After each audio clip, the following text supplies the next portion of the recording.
கடந்த வாரம் ஈரான் நடத்திய அதிரடி தாக்குதல்களில் 140 அமெரிக்க படையினர் காயமடைந்திருக்கிறார்கள் என்கின்ற ஒரு அதிர்ச்சியூட்டும் தகவல் ஒன்று இப்பொழுது வெளியாகி இருக்கிறது.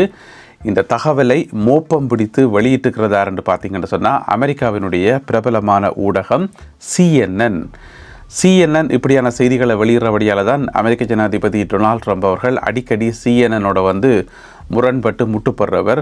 CNN ஃபேக் நியூஸ் என்று சொல்லி அடிக்கடி ஊடக சந்திப்புகளில் டொனால்ட் ட்ரம்ப் அவர்கள் சொல்கிறது எங்கள் எல்லாருக்குமே தெரியும். இப்போ பார்த்தீங்கன்னு சொன்னால் எப்படியோ மோப்பம் பிடிச்சி இந்த தகவலை வெளியிட்டிருக்கிறது CNN. என்ன நடந்திருக்குன்னு சொல்லி கொஞ்சம் விரிவாக விளக்கமாக பார்ப்போம். எங்கள் எல்லாருக்குமே தெரியும், போன கிழமை ஈரான் கட்டும் பதிலடி தாக்குதல் நடத்தினது. ஏனென்று சொன்னால் கிட்டத்தட்ட ஒரு 12 நாட்களாக அமெரிக்கா தொடர்ச்சியாக ஒவ்வொரு நாளும் இரவில் போயிட்டு ஈரானை தொடர்ந்து தாக்கி கொண்டே வந்தது. அப்போ முதல் ஒரு 7-8 நாள் ஈரானினுடைய எதிர்த்தாக்குதல் பெரிய அளவில் இருக்கையில் சும்மா சின்ன சின்ன தாக்குதல்கள் நடத்தி போட்டு பேசாமல் விட்டதே ஒழிய பெரிய அளவில் எதிர்த்தாக்குதல் நடத்தையில். ஆனால் கடைசி ஒரு 4 நாள் பார்த்தீங்கன்னு சொன்னால் அடி பெரிய பாரதூரமான அடிச்சு ஜோர்தானில் எல்லாம் தாக்குதல் நடத்தி, ஜோர்தானில் ஒரு அமெரிக்க படைத்தளம் மேலே ஈரான் தாக்குதல் நடத்தும்னு சொல்லி யாருமே எதிர்பார்க்கல. பொதுவாக பார்த்தீங்கன்னு சொன்னால் குவைத்தில் அல்லது யுனைடெட் அரபு எமிரேட்ஸில், பஹ்ரைனில் இந்த மாதிரியான இடங்களில் தான் தாக்குதல் நடத்துகிறதே தவிர ஜோர்தானில் எங்கேயோ ஒரு தொங்கலில் கிடந்த ஒரு அமெரிக்க படைத்தளத்துக்கு மேலே ஈரான் தாக்குதல் நடத்தும்னு சொல்லி யாருமே எதிர்பார்க்கல. அங்கே தாக்குதல் நடத்தி அதில் அமெரிக்க படையினர் கொல்லப்பட்டது எங்கள் எல்லாருக்குமே தெரியும். அதுக்கு பிறகும் விடாமல் தொடர்ந்து ஒரே அடித்து கொண்டே இருந்தது. வெள்ளிக்கிழமை நண்பகல் வரைக்கும் கூட தொடர்ந்து ஈரான் தாக்கி கொண்டே இருந்தது. அப்போ அந்த தாக்குதல்கள் பலமாக நடக்குதுன்றது தெரியுது. அமெரிக்காவில் இருக்கிற எல்லாருக்குமே தெரியும் தாக்குதல்கள் அரம்புறமாக நடக்குதுன்னு சொல்லி. ஆனால் அமெரிக்க ஜனாதிபதி டொனால்ட் ட்ரம்ப் அவர்களோ, பாதுகாப்பு செயலாளர் பீட் ஹெக்ஸத் அவர்களோ அல்லது பென்டகனோ அந்த இழப்புகளை பற்றி பெருசாக ஒன்றுமே சொல்லல. முதல்ல 2 இராணுவ வீரர்கள் கொல்லப்பட்டிருந்தார்கள். பிறகு 3ஆவதாக ஒருவர் கொல்லப்பட்டிருந்தார். இன்னும் ஒருவர் காயமடைந்திருந்தார். ஒருவரை காணவில்லை. இந்த மாதிரி தான் தகவல்கள் சொல்லப்பட்டதை தவிர வேறு எந்த விதமான இழப்பும் சொல்லப்படையில்லை. அப்போ எல்லாருக்கும் ஒரு டவுட் வருந்தானே, அதுலேயும் அமெரிக்காவில் இருக்கிற மீடியாக்கள், ஊடகங்கள் சும்மா இருக்குமா? கடைசி வரைக்கும் இல்லை. அதை கிண்டு கிளறி எங்கேயோ தகவல் எடுத்துட்டார்கள். இப்போ CNN வெளியிட்டிருக்கிறது, கடந்த வாரம் ஈரான் நடத்திய தாக்குதலில் 140 அமெரிக்க படையினர் காயமடைந்திருக்கிறார்கள், 4 பேர் கொல்லப்பட்டிருக்கிறார்கள், 140 பேர் காயமடைந்திருக்கிறார்கள் என்று சொல்லி. என்னென்னு சொன்னால் பென்டகன் இருக்குதானே, பென்டகனுக்கு வெப்சைட் இருக்குது தானே, ஒஃபிஷியலான வெப்சைட். அதில் இந்த டைம் டு டைம் அப்டேட் பண்ணிக்கொண்டே இருப்பினோம். எவ்வளோ பேர் காயம், எவ்வளோ பேர் உயிரிழப்புன்னு சொல்லி அப்டேட் பண்ணிக்கொண்டே இருப்பினோம். அதுக்கு ஒரு தனி செக்ஷன் ஒன்று இருக்குது. அதை சொல்கிறது டிகாஸ் என்று சொல்லி, அதாவது DCAS என்று சொல்கிறது, அதாவது டிஃபென்ஸ் கேஷுவல்டி அனாலிசிஸ் சிஸ்டம் என்று சொல்கிறது. இந்த போரில் காயமடைஞ்சாக்கள், கொல்லப்பட்டாக்களை பற்றின டீட்டெயில்ஸை போடுறது. பொதுமக்கள் பார்க்கலாம், பேர் விவரங்கள் எல்லாமே இருக்கும். யார் யார் காயமடைந்தது அல்லது யார் யார் கொல்லப்பட்டன்னு சொல்லி அந்த விவரங்கள் எல்லாமே இருக்கும். ஏன்னு சொன்னால் முக்கியமாக அவர்களுடைய குடும்ப உறுப்பினர்கள் பார்த்து தெரிஞ்சு கொள்ளத்தானே வேணும், அல்லது பொதுமக்கள் பார்த்து தெரிஞ்சு கொள்றதுக்காக அப்படி போடுறது. ஆனால் இப்போ கொஞ்ச காலமாக பார்த்தீங்கன்னு சொன்னால் ஒரு விதமான அப்டேட்டும் இல்லை. அந்த வெப்சைட்டை ஒரு விதமான அப்டேட்டும் இல்லை. அப்போ எல்லாருக்கும் டவுட் வந்துட்டுது, ஏன் வெப்சைட்டை அப்டேட் பண்ணாமல் வச்சுக்கிறீங்கன்னு சொல்லி திரும்ப கேட்டு பார்த்தது சரியான பதில் வரையில்.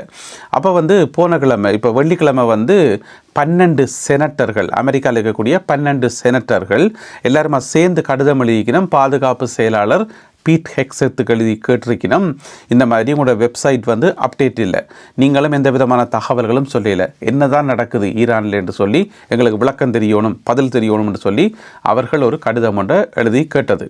அதை விட அமெரிக்காவில் இருக்கிற ஊடகங்கள் சும்மா இருக்குமா? இல்லை, மாற்றி ஊடகவியலாளர்லாம் கேள்வி கேட்டது. இப்போ தான் பார்த்தீங்கன்னு சொன்னால் அந்த வெப்சைட்டில் ஒரு சில அப்டேட்ஸ்கள் வந்திருக்குது. என்னென்னு சொன்னால் நீண்ட காலமாக, அதாவது பிப்ரவரி மாதம் 28ஆம் தேதி இந்த யுத்தம் ஆரம்பித்து பேச்சுவார்த்தை ஒப்பந்தமெல்லாம் போடப்பட்டது தானே.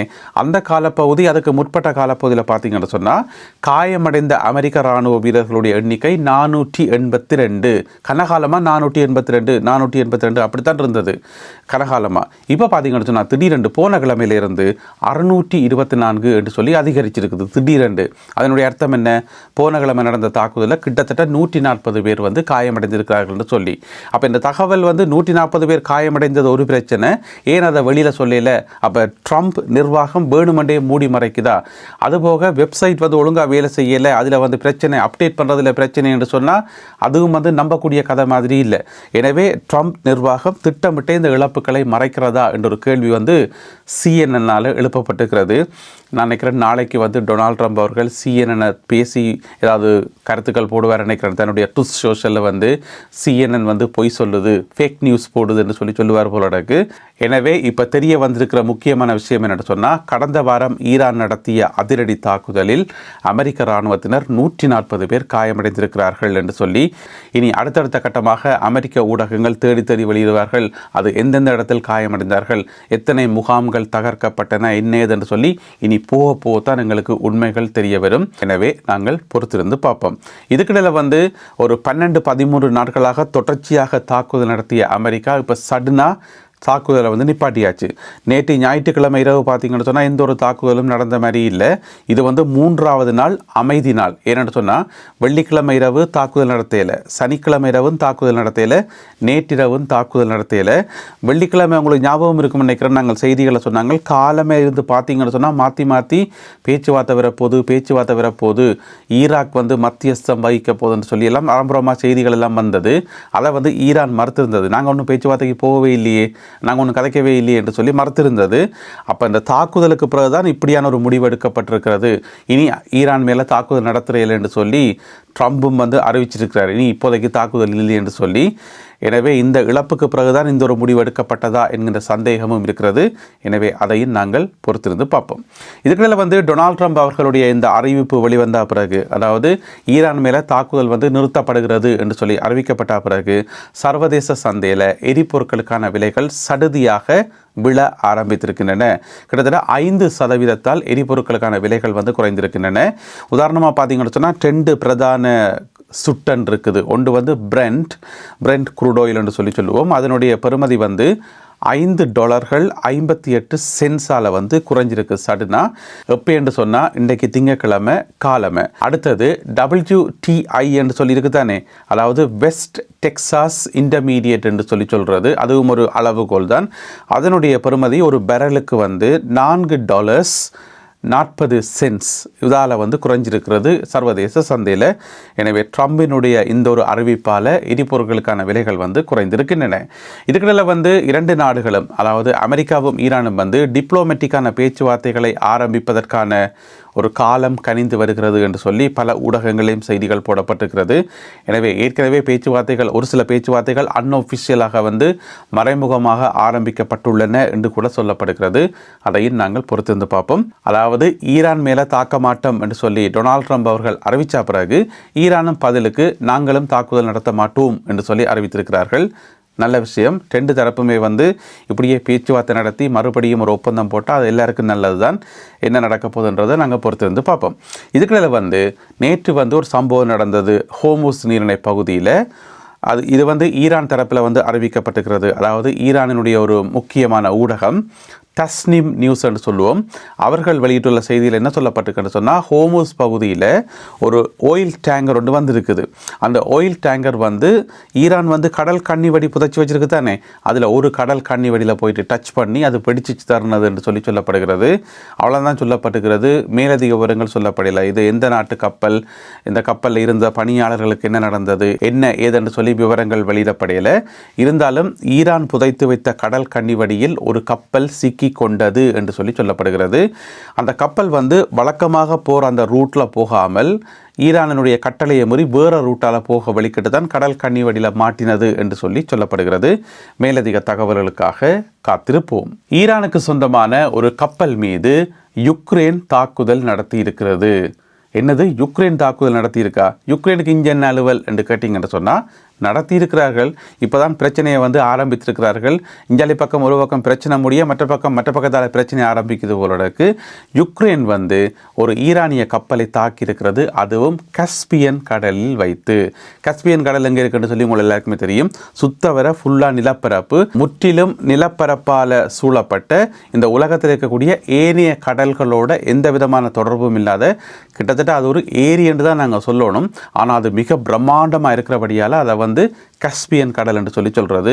இங்கால ஒரு பக்கம் ஈரான், அங்கால பார்த்தீங்கன்னு சொன்னால் டர்க்மெனிஸ்தான், உஸ்பெகிஸ்தான், இந்த மாதிரி இருக்கக்கூடிய நாடுகள் எல்லாம். அங்கால பார்த்தீங்கன்னு சொன்னால் அசர்பைஜான், மேலே இங்கால பார்த்தீங்கன்னு சொன்னால் அசர்பைஜான், அங்கால பார்த்தீங்கன்னு சொன்னால் ரஷ்யா என்று சொல்லி இந்த மாதிரியான நாடுகளால் சூழப்பட்டது தான் இந்த கஸ்பியன் கடல்.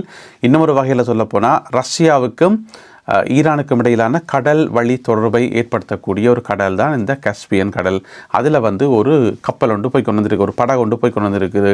அதன் மேலே யுக்ரைன் வந்து தாக்குதல் நடத்தி இருக்கிறது. அதிலே ஒரு மாலுமி கொல்லப்பட்டிருக்கிறார், மற்றும் ஒரு மாலுமி வந்து காயமடைந்திருக்கிறார்.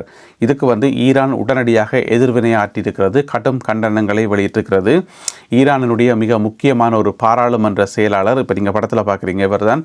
அவர் வந்து தன்னுடைய எக்ஸ் வலைத்தளத்தில் போட்டுக்காரன்னு சொன்னால் இது வந்து முற்றுமுழுதாக ஏற்றுக்கொள்ள முடியாத ஒரு விஷயம். இதற்கு வந்து பதிலடி வழங்காமல் விடமாட்டோம். ஈரான் மேலே நடத்தப்படுற எந்த ஒரு தாக்குதலுக்கும் பதில் சொல்லாமல் நாங்கள் விட்டதே இல்லை. எனவே இந்த தாக்குதலுக்கு பதிலடி வழங்கப்படும் என்று சொல்லப்பட்டிருக்கிறது. யுக்ரைன் ஏன் வந்து இங்கே தாக்குதல் நடத்தின என்று சொல்லி அது விளங்கவே இல்லை. அதுக்கு பின்னால் என்ன விஷயங்கள் இருக்குன்னு தெரியல. அதுவும் போத்தான் எங்களுக்கு தெரிய வரும். எனவே அதனையும் பொறுத்திருந்து பார்ப்போம். இதுக்கு வந்து அமெரிக்க ஜனாதிபதி டொனால்ட் ட்ரம்ப் அவர்கள் ஒரு நகைச்சுவை ஒன்றை வெளியிட்டிருக்கிறார் என்று சொல்லி இப்போ சர்வதேச ஊடகங்களில் வந்து செய்தி போடப்பட்டிருக்கிறது. என்னென்று சொன்னால், அமெரிக்காட்ட வந்து ஆயுத பற்றாக்குறை இருக்கிறது. மிக முக்கியமாக குரூஸ் ஏவுகணைகள், மற்றது வந்து பெரிய பெரிய குண்டுகள் எல்லாம் இருக்குதானே, அது வந்து தட்டுப்பாடாக இருக்குது. ஏன்னா தொடர்ந்து தாக்குதல் நடத்தும் போது இந்த செய்தி வந்து அடிக்கடி வந்தபடி ஆயுத பற்றாக்குறை இருக்குன்னு சொல்லி, அப்போ இந்த முறையும் அந்த செய்தி வந்து எல்லா ஊடகங்களையும் வந்தது. ஆயுத பற்றாக்குறை இருக்குது, போதிய அளவு ஆயுதங்கள் வந்து உற்பத்தி செய்யப்படையில் என்று சொல்லி. ஏன்னு சொன்னால் ஆயுதங்கள் வந்து சும்மா உற்பத்தி செய்ய முடியும், அதுக்கு வந்து காசு கொடுக்கத்தானே வேணும். இன்னும் வந்து காங்கிரஸில் இருந்து, அமெரிக்காவினுடைய பாராளுமன்றத்திலிருந்து காசு ஒதுக்கப்படவே இல்லை. அப்போ அப்படி ஆயுதங்களை உற்பத்தி செய்கிறது. அதனால் ஆயுத பற்றாக்குறை இருக்குன்னு சொல்லி செய்திகள் போடப்பட்டது. அதுக்கு வந்து டொனால்ட் ட்ரம்ப் அவர்கள் மறுப்பு சொல்லியிருக்கார். அதை வந்து கடுமையான கண்டனத்துக்கு உட்படுத்தியிருக்கார். அப்படியெல்லாம் ஒன்றும் இல்லை, எங்கள்கிட்ட தேவையான ஆயுதங்கள் இருக்குன்னு சொல்லி என்று சொன்னது வரைக்கும் ஓகே. அதுக்கு பிறகு ட்ரம்ப் என்ன செய்து விட்டார், தன்னுடைய ட்ரூத் சோஷியலில் வந்து ஒரு ஏஐ படம் ஒன்றை உருவாக்கி, அதாவது ஒரு ஈரானிய டேங்கர் இருக்குது தானே, அந்த டேங்கருக்கு மேலே தான் ஏறி நிற்கிற மாதிரி ஒரு படத்தை வந்து ஏஐயில் கிரியேட் பண்ணி தன்னுடைய ட்ரூத் சோஷியலில் வந்து போட்டுட்டார். இங்கே நாட்டில் என்ன பிரச்சனை போய்கொண்டிருக்குது, எவ்வளோ சீரியஸான பிரச்சனைகள் போய்கொண்டிருக்குது. நீங்கள் ஏஐயில் படத்தை உருவாக்கி ஏஐ மூலம் ஈரானினுடைய டேங்கரை கைப்பற்றினா ஆக்கள் சிரிப்பினமா சிரிக்க மாட்டினோமா?